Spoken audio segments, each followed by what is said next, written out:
The 5-year-old girl stood beside the white marble table, her small hands pressed against the expensive tablecloth. Her bright red dress was faded and too small but clean. Her hair was braided neatly despite the circumstances. Christopher Bennett looked up from his perfectly prepared salmon, surprised to see a child in this upscale restaurant. "Mister, can I have your leftovers?" Grace asked, her voice barely above a whisper. "If you give them to me, I'll tell you a secret." Christopher paused, his fork halfway to his mouth. The child's dark eyes held a seriousness that seemed wrong for someone so young. Around them, other diners in expensive suits and designer dresses continued their conversations, pretending not to notice the small intruder. "How did you get in here?" Christopher asked gently, setting down his fork. "Where are your parents?"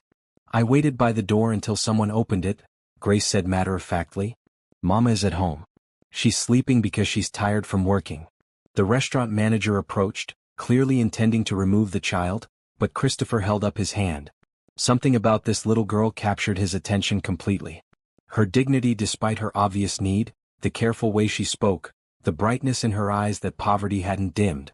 "What's your name?" Christopher asked. "Grace Washington," she replied. "I'm 5 years old. Mama says I'm not supposed to bother people, but I thought maybe you wouldn't mind sharing." Christopher studied the child more carefully. Her shoes had holes, but someone had tried to cover them with colorful tape. Her dress, though faded, was mended with neat stitches. Someone loved this child deeply. "Tell me about this secret," Christopher said, pushing his plate closer to her. Grace's eyes lit up. She climbed onto the chair across from him, her small legs dangling. "My mama hasn't eaten anything for 3 days," she whispered, leaning forward. "She gives me all the food but she pretends she already ate. I know she didn't because I watched her. She puts food on her plate, then gives it to me when she thinks I'm not looking." The words hit Christopher like cold water. He had been complaining internally about the salmon being slightly overcooked, while this child's mother was starving herself to feed her daughter. "That's not all," Grace continued, her voice dropping even lower. "Mama cries at night when she thinks I'm sleeping. She prays for help but says she's too proud to ask anyone. She works at 2 places but the money isn't enough. She sold her pretty necklace last week, the one from my daddy before he went to heaven." Christopher felt something shift inside his chest.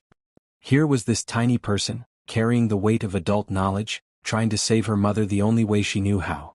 Do you believe a child's love can change everything? If this story touches your heart, please subscribe and share your thoughts. What would you do if Grace approached your table?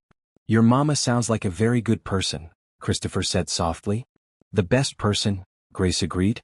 "She reads me stories every night, even when she's so tired she can barely keep her eyes open. She teaches me math with bottle caps and shows me letters on old magazines.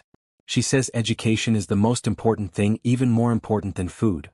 The manager approached again, but Christopher waved him away more firmly this time. He called his assistant, Daniel Thompson, who answered immediately. "Daniel, I need you to pack several meals from the kitchen here.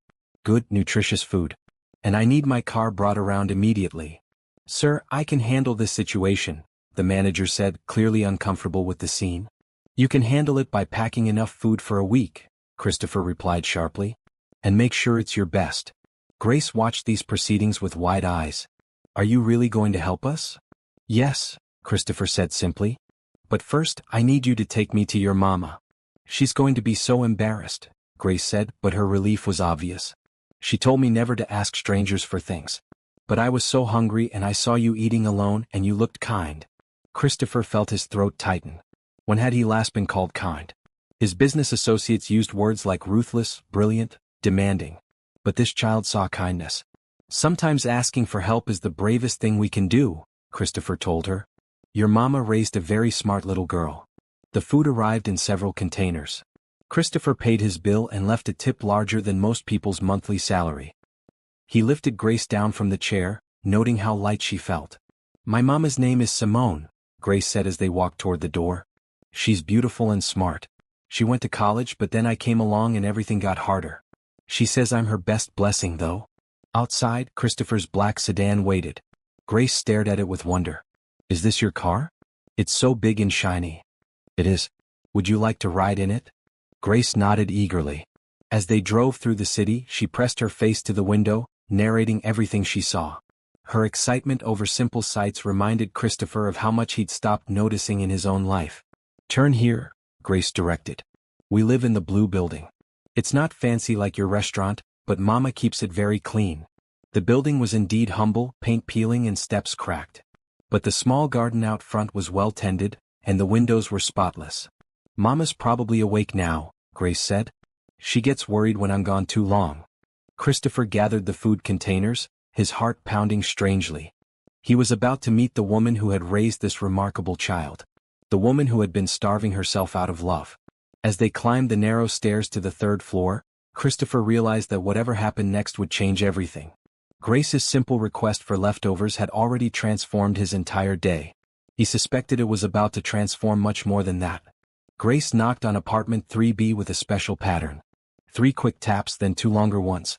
Christopher heard footsteps inside, then the sound of multiple locks being undone. The door opened to reveal a woman in a bright blue uniform, clearly exhausted but instantly alert when she saw her daughter. Simone Washington was indeed beautiful, with warm brown skin and intelligent eyes that widened when she noticed Christopher standing behind Grace.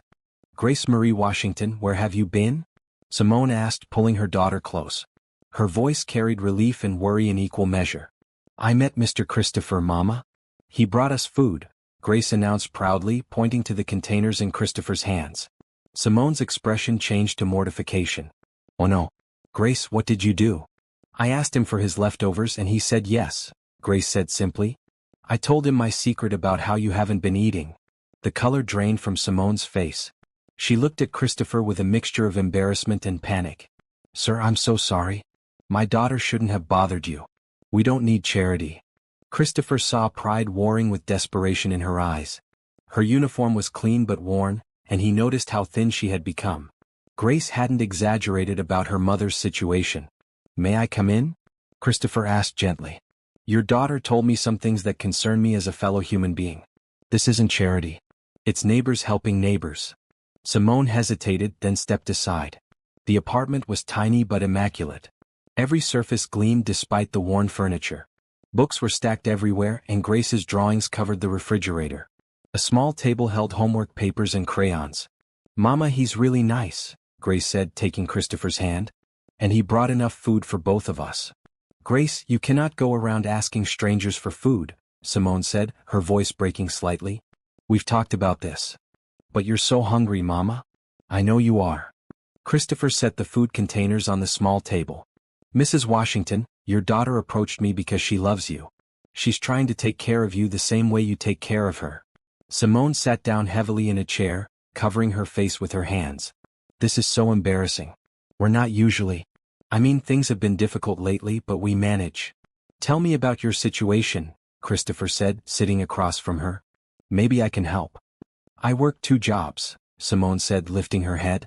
"I clean offices from midnight to 6 a.m., then I work at a diner from 7 to 3. Grace stays with Mrs. Rodriguez next door while I work nights." Christopher studied her face, noting the exhaustion etched in every line. "That's 17 hours of work. When do you sleep?" "When Grace naps sometimes. Or after she goes to bed." "Mama has a college degree," Grace announced proudly. "She's really smart. She teaches me computer things." Christopher looked at Simone with new interest. "What's your degree in?" "Computer science," Simone said quietly. "I graduated 3 years ago, but then Grace got sick and the medical bills. I had to take whatever work I could find immediately. Entry-level tech positions wanted someone who could start right away and work long hours. I needed flexibility for Grace's appointments." "What kind of medical bills?" Simone glanced at Grace, who was opening one of the food containers. Grace had pneumonia that turned into complications. She was in the hospital for 2 weeks. Even with insurance, the bills were overwhelming. "But I'm all better now," Grace said cheerfully, offering Christopher a piece of bread. "Mama made sure I got the best doctors." Christopher accepted the bread, touched by the child's generosity even in her hunger. He watched Simone reluctantly open a container, her hands shaking slightly. "When did you last eat?" he asked directly. "I eat," Simone said defensively. "Mama, you can tell the truth," Grace said gently. "Mr. Christopher is trying to help us." Simone looked at her daughter, then at Christopher. "Tuesday. I ate on Tuesday." It was Friday afternoon. Christopher felt anger rise in his chest, but not at Simone. At a system that could let someone with her qualifications and work ethic fall through the cracks. "I run a technology company," Christopher said. We're always looking for qualified developers. Simone shook her head immediately. I appreciate the thought, but I can't afford to take time off work for interviews or training. And I need jobs that understand when Grace gets sick or needs me. What if I told you the position comes with full health benefits, flexible hours, and a salary that would let you quit both your other jobs? Simone stared at him. Sir, I don't know what Grace told you, but we're not looking for handouts. This wouldn't be a handout, Christopher said firmly.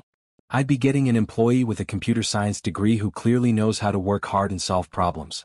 You've been managing an impossible situation for years. That tells me you're exactly the kind of person my company needs. Grace had been listening to this conversation while eating. Now she looked up at Christopher with serious eyes. Are you going to take care of my mama? She asked. Christopher met her gaze. I'm going to make sure your mama has the chance to take care of herself and you properly. But she has to say yes. All eyes turned to Simone. Christopher could see the internal battle playing out on her face. Pride against need, hope against fear of disappointment. I haven't worked in tech for 3 years, she said slowly. My skills might be outdated. Skills can be updated. Work ethic and intelligence can't be taught, Christopher replied. What do you say? Grace reached over and took her mother's hand. Say yes, Mama. Please. Simone looked at her daughter, then at Christopher. Tears began to fall down her cheeks. Yes, she whispered. Yes, thank you. Christopher smiled, feeling something warm spread through his chest. Good. We'll start Monday. And I insist on covering moving expenses to get you closer to the office. Mr. Christopher, Grace said solemnly, you're like a fairy godfather. Christopher laughed, a sound that surprised him with its genuine joy. I've been called many things but never that.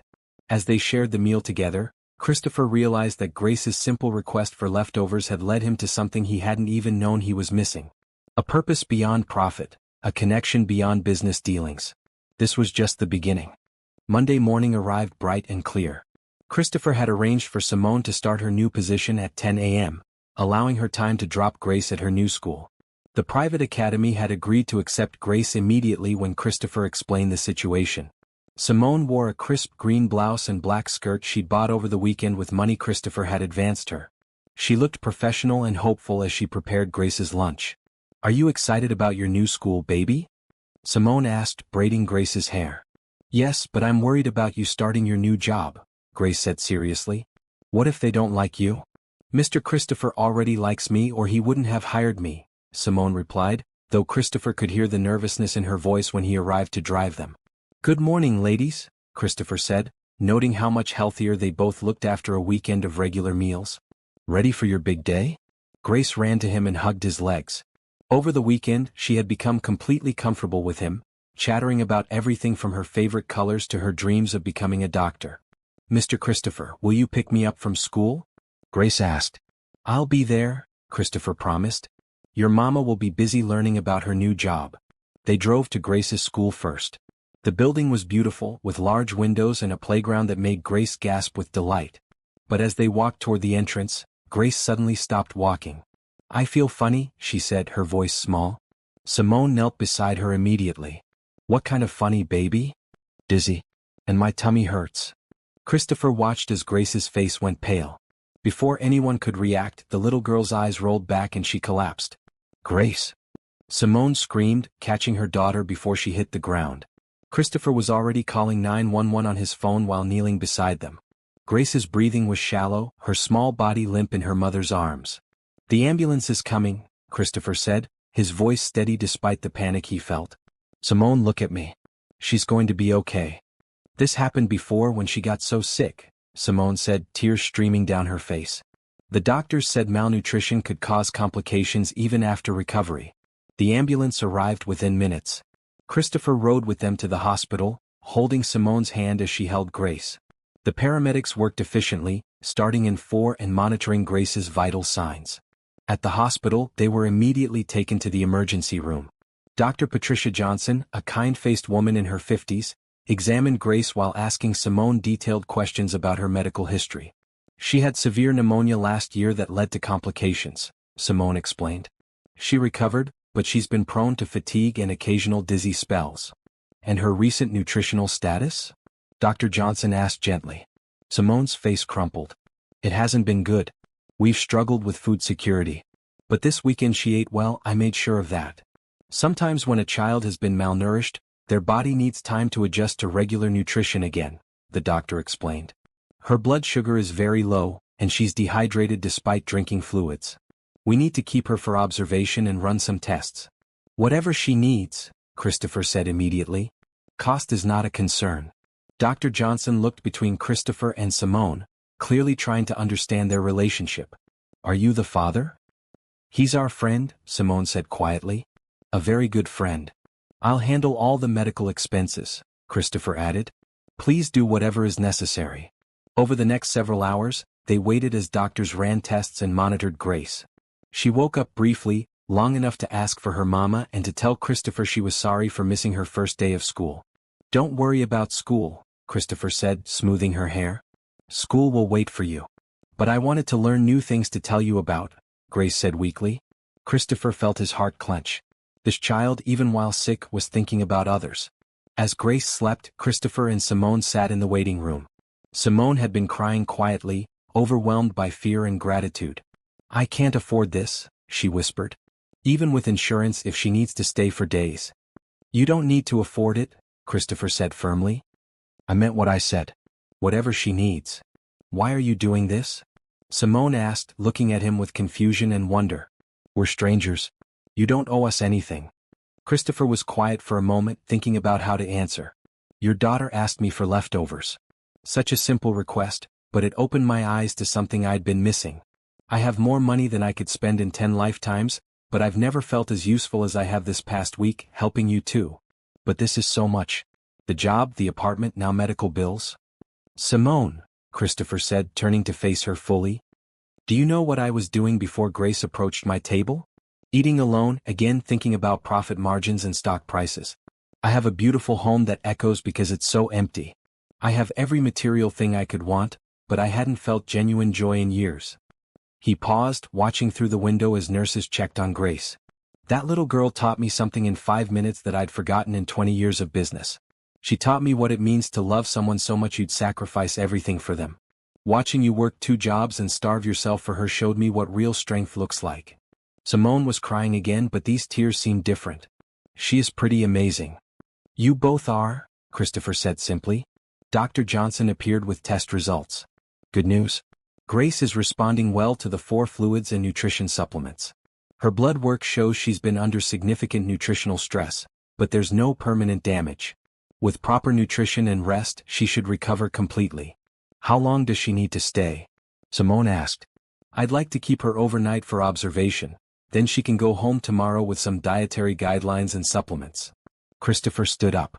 Doctor, what would you recommend for preventing this from happening again? Regular, nutritious meals, plenty of rest, and follow-up appointments to monitor her progress. Children who've experienced food insecurity sometimes need extra support getting back to optimal health. She'll have everything she needs, Christopher promised. That evening, as Grace slept in her hospital bed, Christopher sat beside Simone in the chair next to her daughter. The little girl looked so small surrounded by medical equipment, but her color was already improving. I was so scared, Simone admitted. When she collapsed, all I could think about was losing her. But you didn't lose her, Christopher said. She's going to be fine. And she's never going to have to worry about having enough food again. Simone looked at him with an expression he couldn't quite read. You really mean that? I really do. As they kept vigil over Grace, Christopher realized that his life had fundamentally changed. This wasn't about charity or guilt anymore. These 2 people had become genuinely important to him. Grace's crisis had shown him just how much they meant to him. Tomorrow would bring new challenges, but tonight they were safe. And that was enough. Tuesday morning brought sunshine through the hospital windows and the wonderful sight of Grace sitting up in bed, coloring in a new book Christopher had brought her. Look, Mr. Christopher, Grace said, showing him her picture of a house with 3 people standing in front of it. That's you, me, and Mama. Christopher studied the drawing, noting that she'd colored his shirt bright blue and given him a smile that stretched across his entire face. It's beautiful, Grace. Am I really that tall? You're the tallest nice person I know, Grace replied seriously. Dr. Johnson arrived with discharge papers and a smile. This young lady is ready to go home. Her blood work is much better, and she's been keeping food down well. What about school? Grace asked. Can I start today? Let's give you 1 more day to rest, Simone said, smoothing her daughter's hair. Tomorrow will be soon enough. Christopher had spent the morning making arrangements. Grace's new school was expecting her Wednesday, and he'd arranged for a car service to take Simone to and from work until they could get settled into their new apartment. About that job, Simone said as they prepared to leave the hospital. Are you sure you still want me to start? I know this whole situation has been complicated. More sure than ever, Christopher replied. But I have a confession. I did some research on your college projects and grades. You graduated summa cum laude with a focus on mobile app development. Simone looked embarrassed. That was a long time ago. 3 years isn't that long in technology. And talent doesn't expire. Christopher helped Grace into her coat.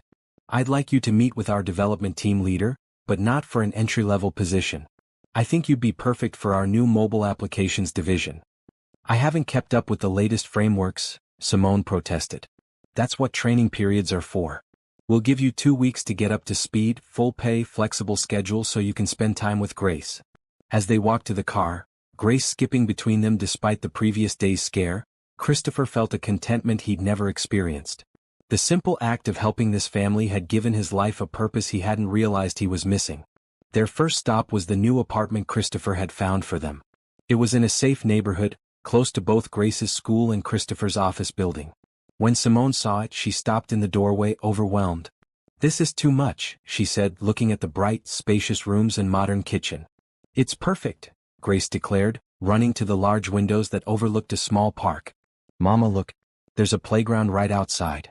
Christopher had furnished it simply but comfortably, with a desk area where Simone could work from home when needed and a bookshelf already filled with children's books and programming guides he thought she might find useful.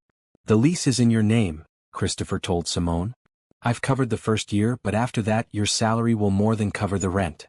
Simone walked through the apartment slowly, touching the clean walls and new furniture.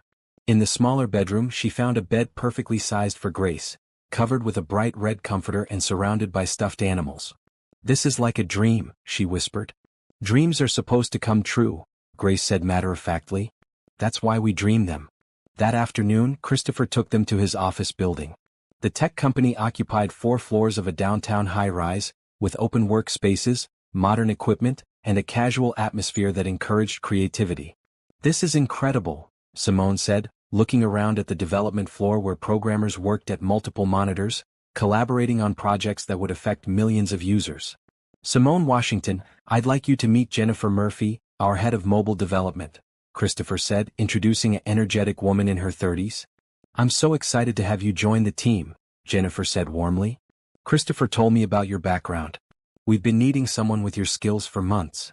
Grace sat in Christopher's office while Simone toured the development area, drawing pictures and asking questions about everything she saw. Why do you have so many computers? She asked. Different computers do different jobs, Christopher explained. Some help us design programs, others test them to make sure they work properly. Could you teach me to use them? When you're older, absolutely. Grace nodded solemnly. Mama says education is the most important thing. More important than anything. Your mama is very wise. When Simone returned from her tour, her eyes were bright with excitement. They want me to work on developing educational apps for children. It's exactly what I dreamed of doing in college. And you start Monday with a 2-week training period, Jennifer added. Flexible hours, full benefits, and a starting salary that should make life much more comfortable.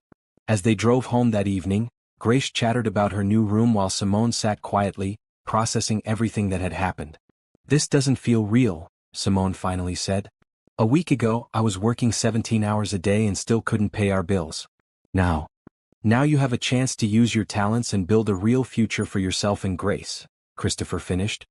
You deserve this, Simone. Both of you do. But why us? You could help anyone.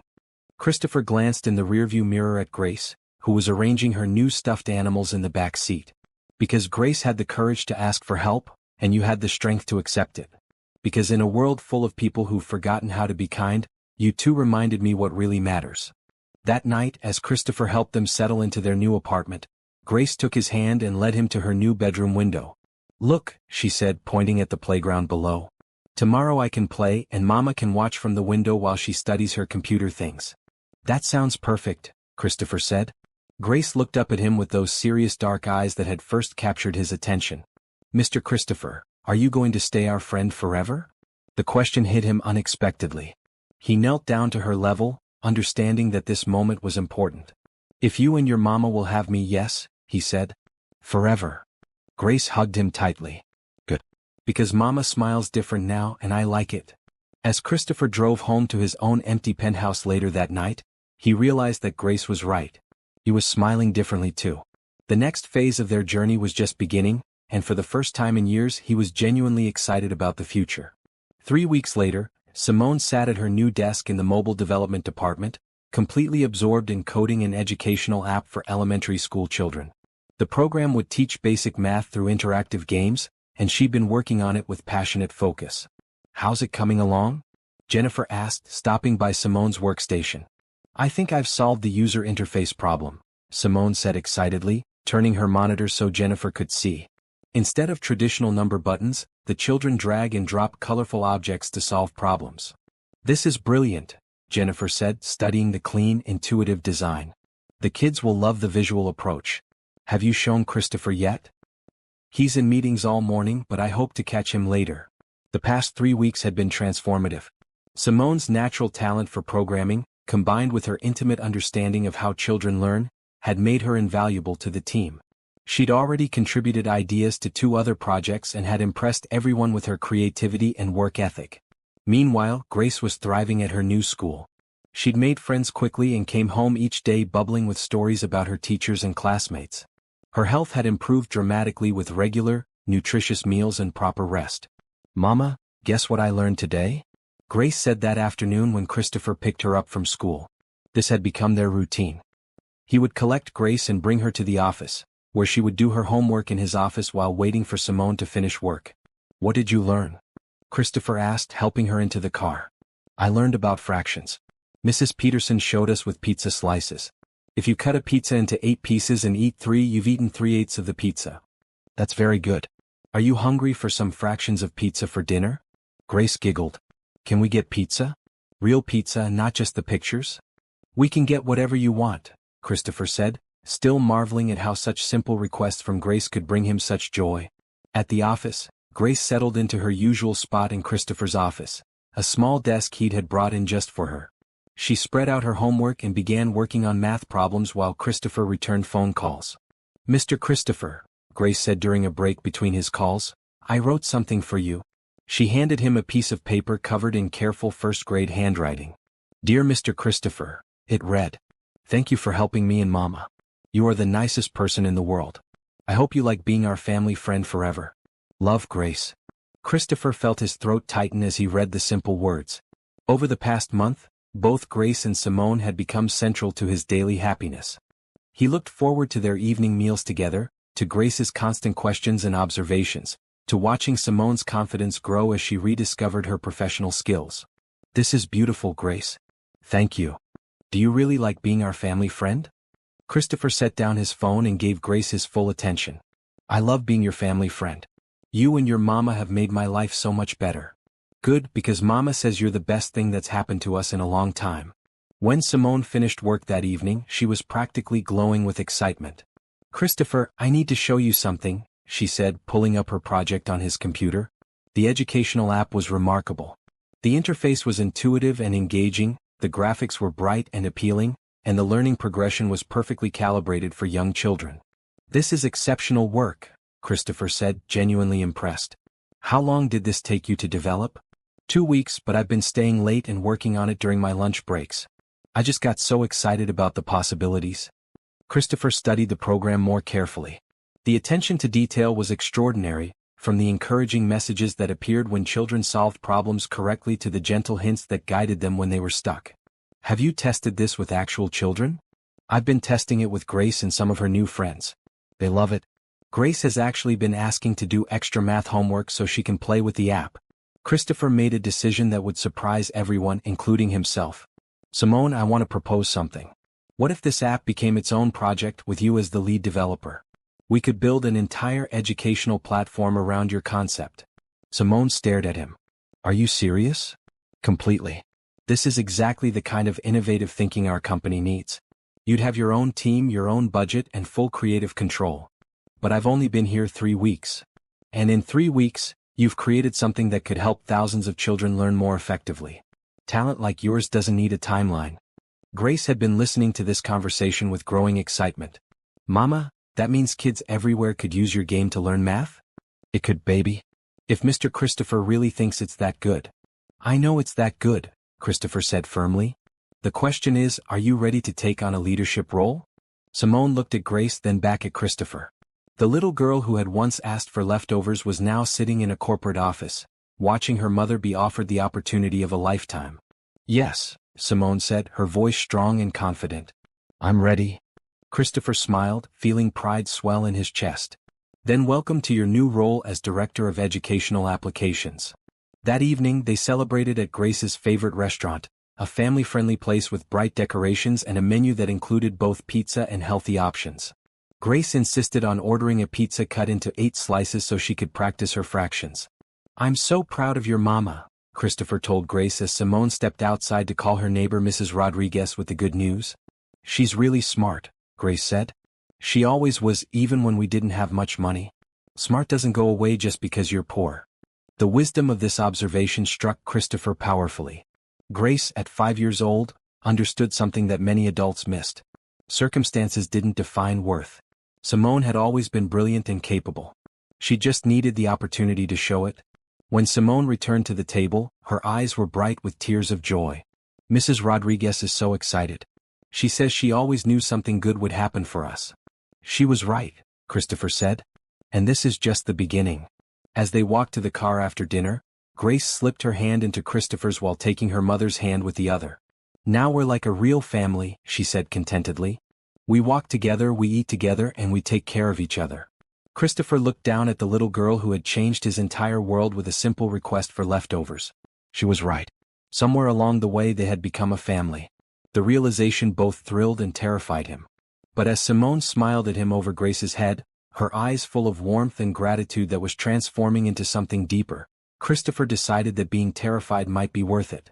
For the first time in his adult life, he had something more valuable than money or success. He had love. And he was beginning to hope that maybe, just maybe, it was the kind of love that could last forever. 2 months into Simone's new role as Director of Educational Applications, her team had grown to include 3 other developers and a graphic designer. The educational app she created was in beta testing at 5 local elementary schools, and the results were exceeding everyone's expectations. The children's math scores have improved by an average of 23% since they started using Simone's program, Jennifer reported during the monthly department meeting. Teachers are saying they've never seen kids so excited about homework. Christopher watched Simone accept the praise with a mixture of pride and humility that had become one of her defining characteristics. Success hadn't changed her essential nature. She still approached each day with gratitude and worked with the same dedication she'd shown when cleaning offices at midnight. What's our timeline for full release? Christopher asked. 6 more weeks of testing, then we can launch nationally, Simone replied. I'd also like to propose expanding into reading and science apps using the same interactive principles. Approved, Christopher said immediately. Whatever resources you need. After the meeting, Christopher found Grace in his office, as had become their daily routine. She was working on a science project about butterflies, surrounded by library books and colored pencils. How's the butterfly research going? He asked, settling into his chair beside her small desk. Did you know butterflies taste with their feet? Grace asked, not looking up from her careful drawing of a monarch butterfly. And they can see colors we can't see. I think that would be wonderful, seeing colors that don't have names yet. Christopher marveled, as he often did, at the way Grace's mind worked. At 6 years old, she had an imagination that could find wonder in scientific facts and turn them into poetry. That would be wonderful, he agreed. What else did you learn? Butterflies start as caterpillars, but they don't just grow into butterflies. They have to completely dissolve inside their cocoons and become something totally new. Mrs. Peterson says it's called metamorphosis. That's a big word. It means changing into who you're supposed to be, Grace said seriously. Like how Mama changed from being sad and tired all the time to being happy and excited about her work. The observation stopped Christopher cold. Grace was right. Simone had undergone her own metamorphosis over the past months. The exhausted, worried woman who had been starving herself to feed her daughter had transformed into a confident professional who laughed easily and dreamed big. But it was more than professional success. Simone had relaxed into herself in ways that went beyond work. She sang while making breakfast. She told jokes that made Grace giggle uncontrollably. She'd started wearing brighter colors and letting herself enjoy small pleasures like flowers for their apartment and books that weren't educational. "What about you?" Christopher asked Grace. "Have you had any metamorphosis?" Grace considered this seriously. "I used to be scared a lot. Scared we wouldn't have enough food, scared Mama would get too tired, scared we'd have to move somewhere worse. Now I'm not scared anymore. I'm just excited about things." That evening, Christopher invited Simone and Grace to dinner at his penthouse apartment. They'd shared many meals over the past months, but usually at restaurants or at their apartment. This was the first time they'd visited his home. Grace was enchanted by the floor-to-ceiling windows that offered panoramic views of the city. "It's like living in the clouds," she said, pressing her face against the glass.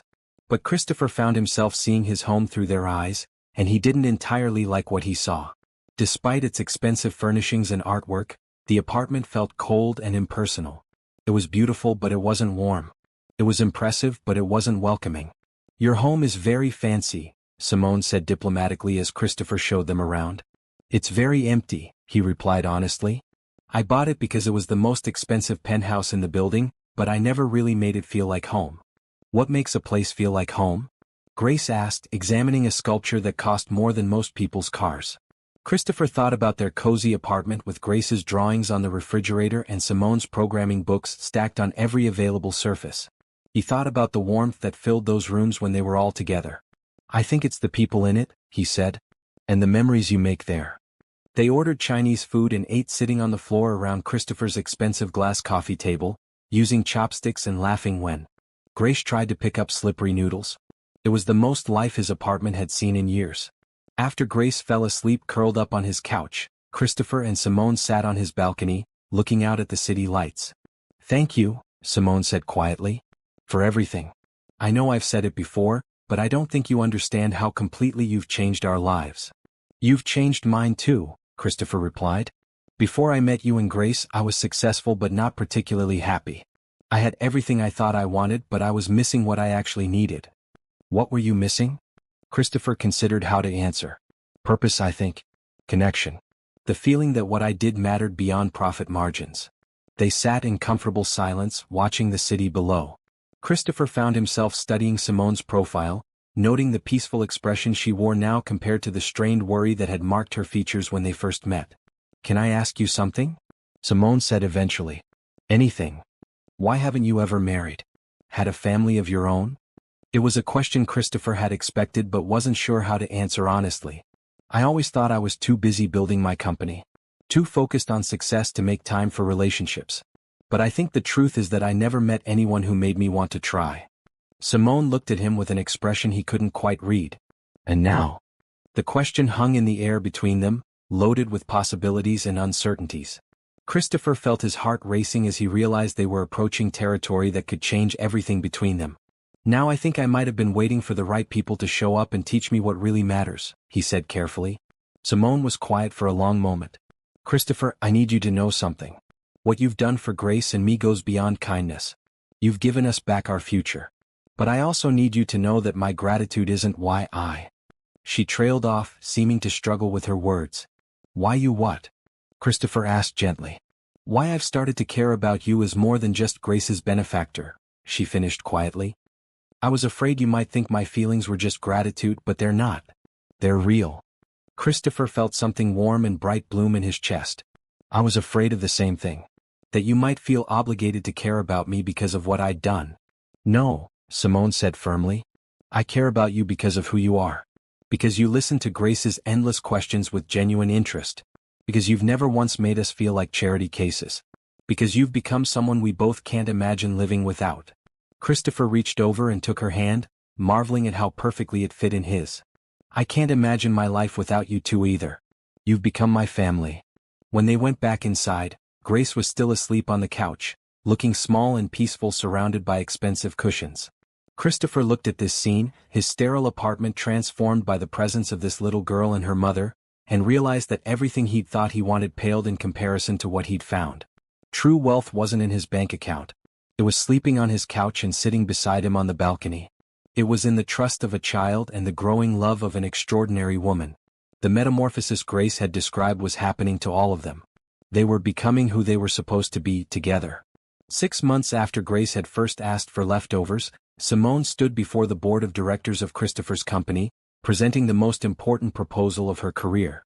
Her educational app had been so successful in beta testing that the company was considering spinning off an entire educational technology division.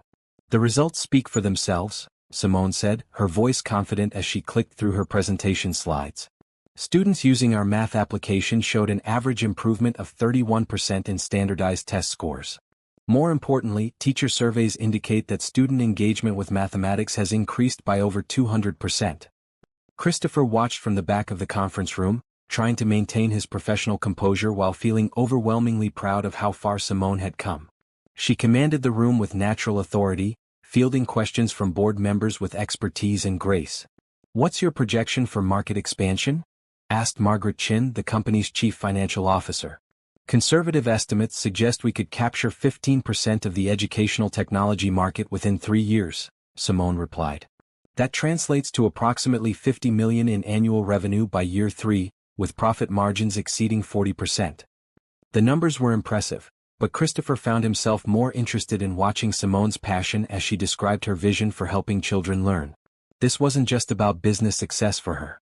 It was personal. "I'd like to propose not just expanding our current application, but creating a comprehensive educational platform," Simone continued. "Reading, science, social studies, all using the same interactive principles that have made our math program so effective." Board member Thomas Wright raised his hand. "What makes you confident that success in mathematics will translate to other subjects?" "Because the underlying principle isn't about math," Simone explained. "It's about making learning feel like play while maintaining educational rigor. Children are natural learners. They're curious, creative, and eager to understand the world around them. Traditional educational software often kills that curiosity by making learning feel like work. Our approach preserves the joy of discovery." Christopher found himself thinking about Grace, who had been field testing all of Simone's applications. The little girl had become an unofficial quality assurance expert, identifying problems that adults missed and suggesting improvements that enhanced the user experience. "The proposal is to create EDU Play Technologies as a subsidiary of our main company," Simone said, reaching the heart of her presentation. "I would serve as CEO with full creative control over product development, but with the financial backing and infrastructure support of the parent company." Margaret leaned forward with interest. "You're proposing to lead your own company?" "I'm proposing to build something that could revolutionize how children learn," Simone replied without hesitation. "Something that could level the educational playing field for kids who don't have access to expensive private schools or tutoring services." After the board members left to deliberate, Christopher found Simone standing by the conference room windows, looking out at the city below. "How do you think it went?" she asked. "You were brilliant," Christopher said honestly. "But more than that, you were authentic. They could see that this isn't just about business for you." "It's not. Every time I work on these applications, I think about Grace struggling with her homework in our old apartment, trying to learn by lamplight because we couldn't afford to fix the overhead bulb. I think about all the other children in similar situations who deserve better tools to help them succeed." An hour later, the board reconvened. Margaret spoke for the group. "Ms. Washington, we're prepared to approve your proposal with one modification. Rather than creating a subsidiary, we'd like to offer you the opportunity to launch EDU Play Technologies as an independent company with our venture capital backing." Simone's eyes widened. "Independent? You'd own 51% of the company, we'd retain 49%. You'd have complete creative control and operational authority. It's a bigger risk but also a bigger reward if you're as successful as we believe you'll be." Christopher felt his heart race. This was beyond anything he'd imagined for Simone when he first offered her a job. She was being offered the chance to build her own empire. "I need some time to think about this," Simone said. "Of course. Take the weekend. Let us know Monday." That evening, the three of them sat in Simone and Grace's apartment, sharing pizza while Grace worked on her homework at the kitchen table. "I can't believe they offered to make me a CEO," Simone said, still processing the day's events. "I can," Grace said without looking up from her math problems. "You're the smartest person I know and you care about helping kids learn. That's exactly what a CEO should be." Christopher marveled at the 6-year-old's matter-of-fact confidence in her mother. Grace had never doubted Simone's capabilities, even during their most difficult days. But it's such a big risk, Simone continued. What if I fail? What if the company doesn't succeed? What if it does succeed? Christopher countered. What if you build something amazing that helps millions of children? And what if you don't try and spend the rest of your life wondering what might have been? Grace added, displaying wisdom far beyond her years. Simone looked at her daughter with surprise. When did you get so smart about business? I listen when you and Mr. Christopher talk, Grace replied. Also, Mrs. Peterson says that being afraid of something is usually a sign that it's worth doing. That night, after Grace had gone to bed, Christopher and Simone walked through the small park near their apartment. The playground where Grace spent her afternoons was empty now, swings moving gently in the evening breeze. I keep thinking about that day in the restaurant, Simone said. If Grace hadn't been brave enough to ask you for leftovers, none of this would be happening. Grace was brave because she learned it from you, Christopher replied. You worked 2 jobs and sacrificed everything for her. That took incredible courage. This feels different though. Bigger. More public. If I fail as CEO of my own company, it won't just affect Grace and me. Christopher stopped walking and turned to face her. Simone, you've already succeeded at the hardest job in the world. You've raised an extraordinary daughter under impossible circumstances. Running a company will actually be easier than what you've already accomplished. Simone looked at him with an expression of love and gratitude that made his heart skip. How do you always know exactly what to say? Because I believe in you completely. I have since the day I met you. Even when I was embarrassed and trying to refuse your help? Especially then. Your pride and dignity in that moment told me everything I needed to know about your character. They walked home hand in hand, and Christopher realized that his feelings for Simone had grown into something he'd never experienced before. This wasn't just attraction or companionship. This was the kind of love that made him want to build a future together. On Monday morning, Simone walked into the boardroom with confidence and clarity. I accept your offer, she announced. EDU Play Technologies will be honored to partner with you in creating the future of educational software. As the board members congratulated her and began discussing next steps, Christopher felt a surge of pride so intense it was almost overwhelming. The woman who had once been afraid to accept food from a stranger was now launching her own technology company. Grace's simple request for leftovers had led to this moment. Sometimes the biggest changes really did start with the smallest acts of courage. The launch party for EDU Play Technologies was held on a warm Friday evening in June, exactly 1 year after Grace had first approached Christopher's table. The company's new headquarters occupied 2 floors of a renovated building in the Arts District, with bright, open spaces designed to inspire creativity and collaboration. Grace moved through the crowd of investors, employees, and educational professionals like a tiny ambassador, wearing a bright purple dress and confidently shaking hands with adults who towered over her. Thank you for coming to my mama's party, she told Dr. Elizabeth Martinez, the superintendent of the local school district. Mama's apps are going to help lots of kids like me learn better. Christopher watched this interaction with amazement. Grace had grown so much over the past year, not just physically but in confidence and social skills. The shy, hungry child who had asked for leftovers had become a poised, articulate little girl who spoke to billionaires and educators with equal ease. She's remarkable, said Jennifer Murphy, who had joined EDU Play as the head of product development. I've never met a 7-year-old with such natural leadership abilities. She gets it from her mother, Christopher replied, his eyes finding Simone across the room. Simone was surrounded by reporters and potential clients, discussing her vision for making high-quality educational technology accessible to all children, regardless of their economic circumstances. She wore a vibrant emerald green dress that complemented her skin tone beautifully, and her confidence was magnetic. The digital divide in education isn't just about access to computers, she was saying to a journalist from Education Weekly. It's about access to software that truly engages children and helps them develop critical thinking skills. We're committed to ensuring that every child has that access. Christopher felt the familiar swell of pride and something deeper as he watched her. Over the past months, as their professional relationship had evolved into something personal, he discovered that his feelings for Simone went far beyond admiration or attraction. He was genuinely, deeply in love with her intelligence, her compassion, her strength, and her unshakable commitment to making the world better for children. Mr. Christopher, Grace appeared at his side, tugging on his jacket. Mama wants you to come meet some important people. He followed Grace through the crowd to where Simone was speaking with a group that included several school principals and a representative from the Department of Education. Christopher, "I'd like you to meet Dr. Robert Anderson from the Federal Education Initiative," Simone said, her hand finding his naturally.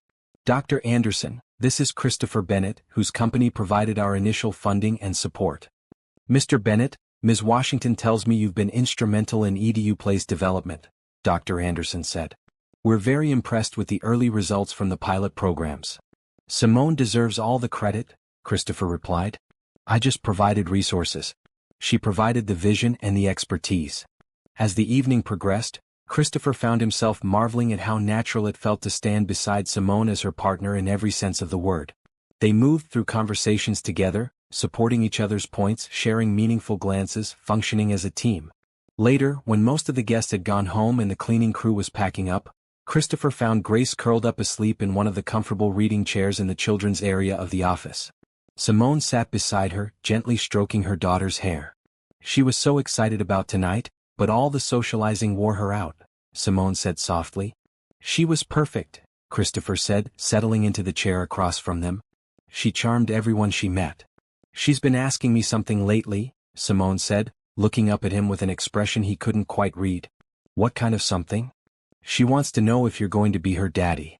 The words hung in the air between them, loaded with possibility and emotion. Christopher felt his heart start beating faster. "What did you tell her?" "I told her that was a conversation for adults to have first," Simone replied carefully. "But Christopher, I need you to know that whatever your answer is, it won't change how grateful we are for everything you've done for us."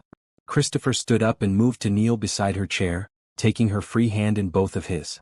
"Simone, I love you. I love Grace. I love the life we've built together, and I want to make it official and permanent. I want to be Grace's daddy, and I want to be your husband." Tears started flowing down Simone's cheeks. "Are you proposing to me?" "I'm telling you that I want to marry you more than I've ever wanted anything in my life. But I want to do this right. I want Grace to be part of it." Grace's eyes fluttered open at the sound of their voices. "Are you talking about the daddy thing?" she asked sleepily. Christopher and Simone both laughed. "We are," Simone admitted. Grace sat up, suddenly fully alert. "Did you ask her yet, Mr. Christopher?" "I was just about to," Christopher said, pulling a small velvet box from his jacket pocket. Grace's eyes went wide. "Simone Washington," Christopher said, opening the box to reveal a simple, elegant ring. "Will you marry me? Will you let me spend the rest of my life loving you and Grace and whatever other adventures life brings us?" "Say yes, Mama," Grace whispered urgently. "Say yes right now." Simone was crying and laughing at the same time. "Yes," she said. "Yes, of course, yes." As Christopher slipped the ring onto her finger, Grace launched herself at both of them, wrapping her arms around them in a three-way hug. "Now we're really a family," she declared with satisfaction. "I knew this would happen. I told Mrs. Peterson at school that you were going to marry us." "You told her I was going to marry both of you?" Christopher asked, amused. "Well, you can't marry just Mama and leave me out," Grace said practically. "That wouldn't make any sense." Christopher looked at this extraordinary child who had changed his life with a simple request for leftovers, and at the remarkable woman who had raised her with such love and wisdom despite incredible challenges. "You're absolutely right," he said. "I'm marrying both of you. We're going to be a real family." As they stood together in the offices of EDU Play Technologies, surrounded by the evidence of how far they'd all come, Christopher realized that his life had been transformed in ways he could never have imagined. Success had taken on an entirely new meaning. The biggest business deal he'd ever made wasn't worth billions of dollars. It was worth something infinitely more valuable. It was worth a lifetime of love with the two people who had taught him what really mattered. Grace's secret, shared over leftovers in an expensive restaurant, had led to this moment. Sometimes the most important business proposals weren't made in boardrooms. Sometimes they were made by children who understood that love was the most powerful force in the world. 3 months later, on a crisp September morning, Christopher stood at the altar of a small church, watching the most important people in his life walk down the aisle toward him. The ceremony was simple but elegant, with white roses and soft lighting creating a warm, intimate atmosphere. Grace came first, taking her role as flower girl very seriously. She wore a bright yellow dress with a full skirt that swirled as she walked, and she scattered rose petals with the precision of someone performing a vital mission. When she reached the altar, she gave Christopher a thumbs up and whispered loudly, "You look very handsome, Daddy Christopher." The word daddy still sent a thrill through his heart every time she said it. Over the past months, Grace had transitioned naturally from calling him Mr. Christopher, to just Christopher, to finally settling on Daddy Christopher, which she insisted was different from just Daddy, because it acknowledged their special story. Then Simone appeared at the back of the aisle and Christopher felt his breath catch. She wore a cream-colored dress that flowed around her like something from a fairy tale, her hair swept up elegantly with small white flowers woven through it. But it wasn't the dress or the flowers that took his breath away. It was the radiant joy on her face, the confidence in her walk, the way she looked at him like he was her entire world. As she walked toward him, accompanied by Mrs. Rodriguez who had insisted on giving her away, Christopher thought about the journey that had brought them to this moment. From a child's desperate request for leftovers to this celebration of love and commitment, every step had seemed both impossible and inevitable. When Simone reached the altar, she handed her bouquet to Grace and took Christopher's hands. The minister, a kind man who had spent an hour with them the week before learning their story, smiled warmly at the unusual family. "Dearly beloved," he began, "we are gathered here today to witness not just the union of Christopher and Simone, but the official creation of a family that has already been growing in love and commitment for over a year." The ceremony was brief but meaningful. Christopher and Simone had written their own vows, and when it came time to speak them, Christopher looked directly into Simone's eyes. "Simone, a year and a half ago your daughter asked me for leftovers and offered to tell me a secret. That secret changed my entire life. You taught me what it means to love unconditionally, to work with purpose and to find joy in the smallest moments. You showed me that true wealth isn't measured in dollars, but in the depth of our connections with the people we love." He paused, glancing at Grace who was listening intently. "I promise to love you and Grace with everything I have, to support your dreams and ambitions, and to never forget that the best day of my life was the day a little girl asked me to share my food and my heart."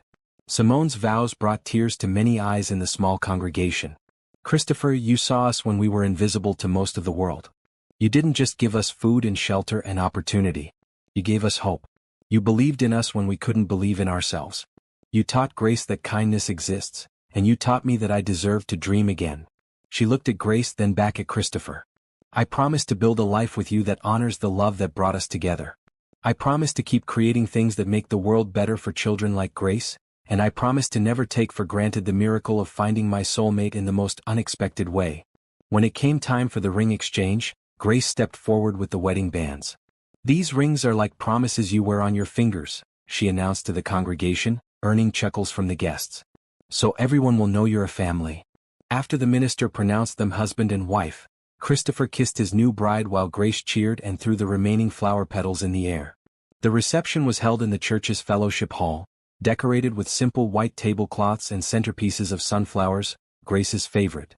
The guest list was small but meaningful. Mrs. Rodriguez sat at the head table, beaming with pride.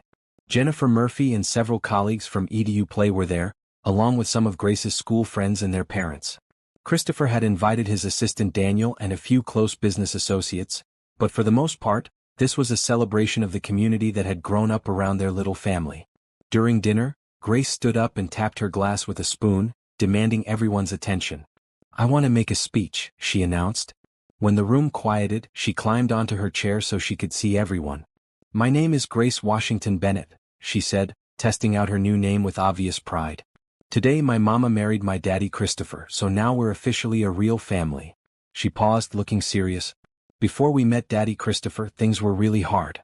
We didn't have enough food and Mama was always tired and worried. But Mama never stopped taking care of me and she never stopped teaching me important things like reading and math and being kind to people." Christopher felt his throat tighten as Grace continued.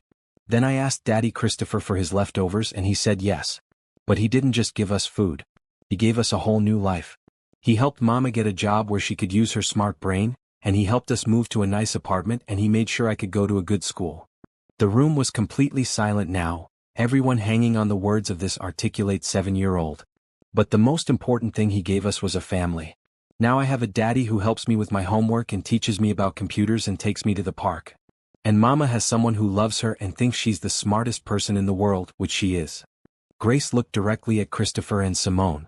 "So thank you, Mama, for being the best mama ever. And thank you, Daddy Christopher, for sharing your leftovers and your heart. I love you both more than all the stars in the sky." As Grace climbed down from her chair, there wasn't a dry eye in the room. Christopher pulled both his new wife and daughter into his arms, overwhelmed by the depth of his happiness. Later that evening, after they had returned to their new home, A larger house Christopher had bought in a good neighborhood with excellent schools. Grace was getting ready for bed when she made an announcement. "I have another secret to tell you," she said as Simone tucked her in. Christopher and Simone exchanged glances. Grace's secrets had a way of changing everything. "What kind of secret?" Simone asked. "I heard you and Daddy Christopher talking about maybe having a baby brother or sister for me," Grace said. "And I think that would be really nice. But I want you to know that even if you have more kids, I'll always be special because I'm the one who found Daddy Christopher first." Christopher sat down on the edge of Grace's bed, marveling at this child's emotional intelligence. "Grace, you will always be special because you're you. You're the little girl who was brave enough to ask for help when your mama needed it. You're the one who taught me what family really means. No matter how many children we have, you'll always be my first daughter, and that makes you irreplaceable." Grace beamed. "Good. Because I really like being your daughter." As they turned off the lights and headed to their own bedroom, Christopher reflected on how completely his life had been transformed. 18 months ago he had been successful but lonely, rich but empty. Tonight he was surrounded by love, purpose, and the kind of wealth that couldn't be measured in dollars. All because a little girl had asked for leftovers and offered to share a secret. Sometimes the most important business deals really were made by children who understood that love was the most valuable currency in the world. 1 year after their wedding, Christopher sat in his office, reviewing the quarterly reports for EduPlay Technologies. The company had exceeded every projection, with their educational apps now used in over 3,000 schools across the country. More importantly, early studies showed that children using their software were showing measurable improvements not just in test scores, but in enthusiasm for learning. Grace, now 8 years old and in 3rd grade, sat at her usual desk in the corner of his office, working on a school project about successful businesswomen. She had chosen to write about her mother. "Daddy Christopher, how do you spell entrepreneur?" Grace asked, not looking up from her careful handwriting. "Entrepreneur," Christopher spelled out. "That's a big word for a 3rd grade report." "Mrs. Garcia says we should use advanced vocabulary to challenge ourselves," Grace replied matter-of-factly. "Besides, if I'm going to write about Mama, I need to use the right words." Christopher smiled, still amazed by Grace's academic confidence. The little girl who had once struggled with homework by lamplight was now at the top of her class and had been identified as academically gifted. "What are you writing about, Mama?" he asked. Grace looked up from her paper. "I'm writing about how she started with nothing and built a whole company that helps kids learn better. And how she never gave up even when things were really hard."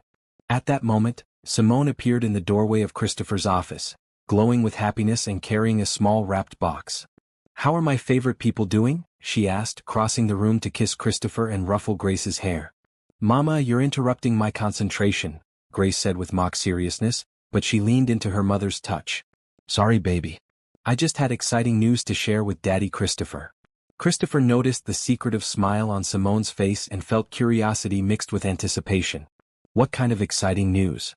Instead of answering directly, Simone handed him the small box. "Open it." Christopher unwrapped the box carefully, aware that Grace had stopped writing and was watching intently.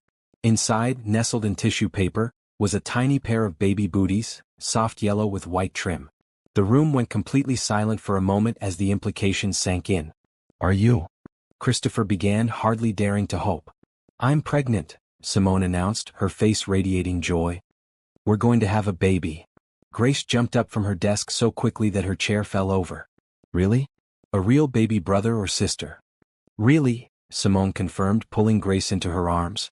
Christopher stood up slowly, still holding the tiny booties. The wave of emotion that washed over him was so intense he could barely speak. "How far along?" he managed to ask. 3 months. I wanted to wait until I was sure everything was okay before telling you both." Christopher crossed the room and pulled both his wife and daughter into his arms. "This is incredible," he whispered. "We're really going to have another baby. I'm going to be the best big sister ever," Grace announced with characteristic confidence. "I'll teach the baby about numbers and letters and how to be kind to people." That evening, they celebrated with a quiet family dinner at home. As they ate, Grace peppered them with questions about the baby. "When will it be born? Can I help pick the name? Will it sleep in my room? Can I teach it to use Mama's learning apps?" Christopher and Simone answered each question patiently, marveling at Grace's excitement about becoming a big sister. "You know," Grace said thoughtfully as they cleared the dinner dishes, "this baby is going to be really lucky." "Why is that?" Christopher asked. because it's going to be born into our family when we're all happy and safe and have everything we need. It won't have to worry about food or having a place to live. And it's going to have the smartest mama and the kindest daddy in the world. Christopher felt his eyes water at Grace's words. She was right. This new baby would indeed be born into completely different circumstances than Grace had experienced as a young child. But you know what? Grace continued, I'm glad things happened the way they did. If we had met you when I was a baby, I wouldn't remember being brave and asking for your leftovers. And that's my favorite story about our family. Later that night, after Grace had gone to bed, Christopher and Simone sat on their back porch, looking out at the garden they had planted together. Simone's head rested on Christopher's shoulder, and his hand lay gently on her still flat stomach. Can you believe we're here? Simone asked softly. 2.5 years ago, I was cleaning offices at midnight and rationing food. Now I'm running my own company and married to the love of my life, about to have a second child. Sometimes I wonder what would have happened if Grace hadn't been brave enough to approach my table that day, Christopher mused.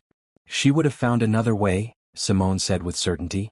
Grace has always been determined to take care of the people she loves. If she hadn't met you, she would have figured out something else. Maybe. But I'm grateful it was me she chose to trust with her secret. They sat in comfortable silence, both lost in their own thoughts about the journey that had brought them to this moment. Christopher, Simone said eventually, I have another secret to tell you. He looked at her with surprise. Another secret? Simone's eyes sparkled with mischief. Remember how Grace always says she has secrets to tell people? Well, I think she gets it from me. What's your secret? I love you more today than I did the day we got married. And I love you more than I did yesterday. I think I'm going to keep loving you more every single day for the rest of our lives. Christopher kissed her gently. That's the best secret anyone has ever told me. The next morning brought another surprise. Grace came running into their bedroom early, clutching a piece of paper. I finished my report about Mama, she announced, climbing onto their bed. Want to hear it? Christopher and Simone sat up, suddenly fully awake. Of course we want to hear it, Simone said. Grace cleared her throat dramatically and began to read. My mother, Simone Washington Bennett, is an entrepreneur. That means she started her own business. Her company is called EduPlay Technologies, and it makes computer programs that help kids learn math and reading and science in fun ways. But before she was a successful businesswoman, my mama was just a mama trying to take care of me. We didn't have very much money, and sometimes we didn't have enough food. But Mama never stopped believing in education and kindness and hope. One day when I was 5 years old, I did something that changed our whole life.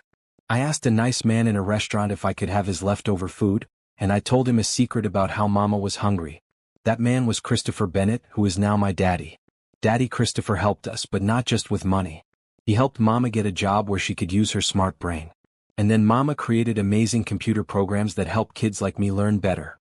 Now thousands of kids use my mama's apps to learn, and Mama has her own company with lots of employees. She proves that if you work hard and never give up and have people who believe in you, you can achieve your dreams.